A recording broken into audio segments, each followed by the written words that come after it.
किसका माइंड शांत होने लगेगा? कभी कभी कुछ बातें होती हैं जिस पे रोज हो रहा है, सिंपल बात, बच्चे पढ़ते नहीं, अभी एक मंत्र जैसा बन जाता है घर के अंदर, रोज उच्चारण होता है, बच्चे पढ़ते नहीं, बच्चे पढ़ते नहीं, बच्चे पढ़ते नहीं। जो आता है उसको भी सुनाते, मेरे बच्चे पढ़ते नहीं, मेरे बच्चे पढ़ते नहीं। फिर वो भी बोलते हैं आपके बच्चे पढ़ते नहीं, आपके बच्चे पढ़ते नहीं। इतना ज्यादा उच्चारण होती है वो लाइन, इतनी उच्चारण होती है, घर के अंदर एनर्जी क्रिएट हो जाती है बहुत हैवी। ये पढ़ते नहीं, ये पढ़ते नहीं, पढ़ते नहीं। अब ये ऐसा परफ्यूम क्रिएट करके उस बच्चे को बोलो अभी पढ़ो, जाओ अपने कमरे में और पढ़ो। और एयर फ्रेशनर उस कमरे में कौन सा डाला हुआ है? कौन सा डाला है? बच्चे पढ़ते नहीं।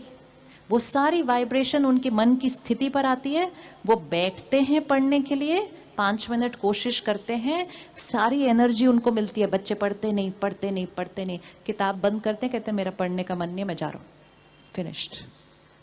अब इसका ऑपोजिट एयर फ्रेशनर डालो कमरे के अंदर। जाते हैं ना इसे डालने के लिए, क्या डालेंगे कमरे में उनके?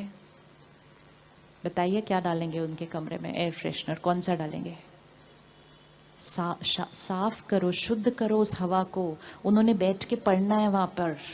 आप चाहते हैं कि वो एकाग्र होकर, एक रस होकर प्यार से पढ़ें। कौन सी सोच डालेंगे उस कमरे के अंदर? अब आपने बताना है कौन सी डालेंगे उस कमरे में, ताकि वो वाइब्रेशन उनके मन की स्थिति पर असर करे और वो करना शुरू कर दे। क्या डालेंगे उस कमरे के अंदर?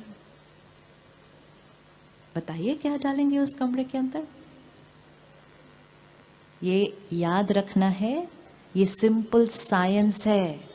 जो हम सोचते हैं, हम सब ने ये अनुभव किया है, जब हम मंदिर, मस्जिद, गुरुद्वारे, चर्च जाते हैं तो वहां जाकर भगवान को याद करना ज्यादा इजी लगता है।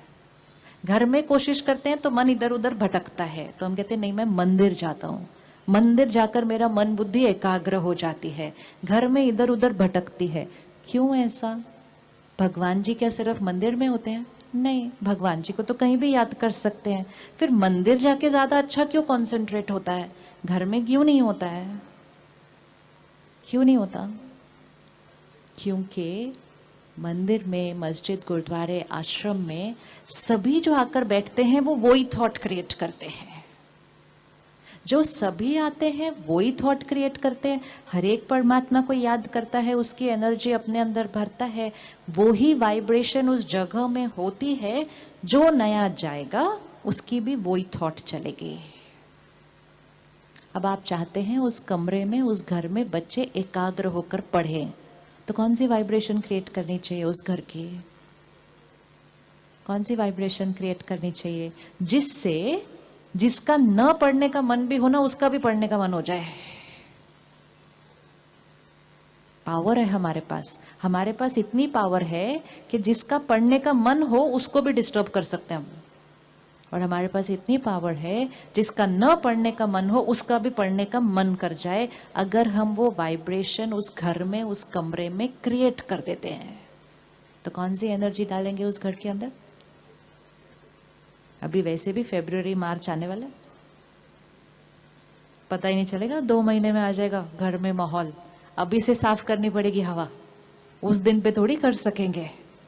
क्या वाइब्रेशन डालेंगे? रोज डालनी है अपने घर के अंदर। कौन सी एनर्जी डालेंगे? क्या बोलेंगे? एक थॉट बताइए जो घर में डालनी है। हाँ, तो वो पॉजिटिव थॉट, हमें अपनी सोच क्लियर होनी चाहिए कि इस परिस्थिति में, इस व्यक्ति के लिए मुझे कौन सी सोच क्रिएट करनी है। क्या बोलेंगे? बताइए ना, कितना इजी है। क्या बोलेंगे? पढ़ाई करें भी नहीं, क्योंकि करें मतलब नहीं कर रहे। इक्वेशन ध्यान से डालनी है।